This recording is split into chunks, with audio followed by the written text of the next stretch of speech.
ఇంజనీరింగ్లో ఏ కోర్సు చదివితే software job వస్తుంది అనడం కంటే మీకు ఒక విషయం చెప్తాను. ఒక 5 సంవత్సరాల తర్వాత సాఫ్ట్వేర్ ఇండస్ట్రీ ఉండదు. జాగ్రత్తగా వినండి. నేను సాఫ్ట్వేర్ కంపెనీ నడుపుతాను. నాకు సాఫ్ట్వేర్ కంపెనీ ఉంది. ఆ కంపెనీలో 40 మంది ఎంప్లాయీస్. ఇప్పుడే చెప్పాను. నా ఎంప్లాయీస్ ఒక్కొక్క ₹1,00,000 జీతం పైన తీసుకుంటారు.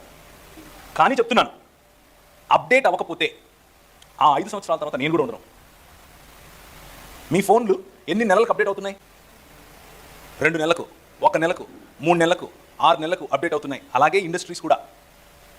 రానున్న రోజుల్లో సాఫ్ట్వేర్ కోడింగ్ ఉండదు. ఆర్టిఫిషియల్ ఇంటెలిజెన్స్ ఉంది.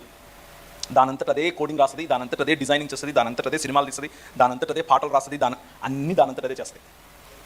నువ్వు ఆ ఇండస్ట్రీలో తలగా ఉండాలి అని అంటే నువ్వు ఇంకా కోడింగ్ జాబ్ నేర్చుకుంటాను, డిజైనింగ్ నేర్చుకుంటాను అంటే కుదరదు.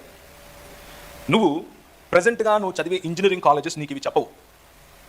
నువ్వు చదివే ఇంజనీరింగ్ కాలేజ్లో ఒకవేళ కోర్ ఐటీ నువ్వు తీసుకున్నా, లేకపోతే సాఫ్ట్వేర్ తీసుకున్నా, అందులో ఈ పోర్షన్ బహుశా ఒక పీరియడ్ ఉండొచ్చు. అది కూడా పాతకాలంలో ఉంటుంది. అది నిన్ను కేవలం డిగ్రీ నీకు ఇస్తుంది, కానీ దానివల్ల నువ్వు ముందుకెళ్ళలేవు. నువ్వు ముందుకెళ్ళాలి అని అంటే get in to the industry. యాక్చువల్గా ఇప్పుడు జరుగుతున్నది ఏమిటి అని అంటే ఆర్టిఫిషియల్ ఇంటెలిజెన్స్లో, పైథాన్లో, లేకపోతే దాని ఏమంటారు, నువ్వు ఇంతకుముందు ఒక 10 స్ట్రింగ్స్ రాసి, లేకపోతే 10 లాజిక్లో 10 స్టెప్స్ రాసి కొట్టే ఒక కమాండ్ ఇప్పుడు జస్ట్ డ్రాగ్ అండ్ డ్రాప్లో అయిపోతుంది.